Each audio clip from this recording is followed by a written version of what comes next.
শিক্ষা সংক্রান্ত গুরুত্বপূর্ণ আপডেটগুলো পেতে হলে অবশ্যই শুভেন্দু একাডেমি চ্যানেলটি সাবস্ক্রাইব করুন। পাশে থাকা বেল আইকনটিতে ক্লিক করে ভিডিওটি বেশি বেশি করে শেয়ার করুন। নমস্কার, আপনি দেখছেন Suvendu academic YouTube channel. Government of West Bengal department of school education department থেকে গতকাল খুবই গুরুত্বপূর্ণ একটা মেমোরেন্ডাম জারি করা হয়েছে।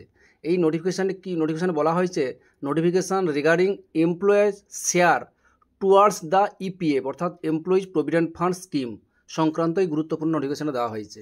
এটা কি বলা হয়েছে, এখানে যে বিষয়টি বলা হয়েছে যে এসএসকে বা এমএসকে কর্মচারী যারা 60 ইয়ার অর্থাৎ 60 ইয়ার্স এজ পর্যন্ত এনগেজমেন্টের অপশান দিয়েছেন তাদের ইপিএফ অ্যাকাউন্টে অনারেবল কলকাতা হাইকোর্টের জাজমেন্টের ভিত্তিতে 1/4/2024 থেকে নিজেদের শেয়ারের পাশাপাশি এমপ্লয়ের কন্ট্রিবিউট করবে বলে এখানে গুরুত্বপূর্ণ নোটিফিকেশানে জানানো হয়েছে।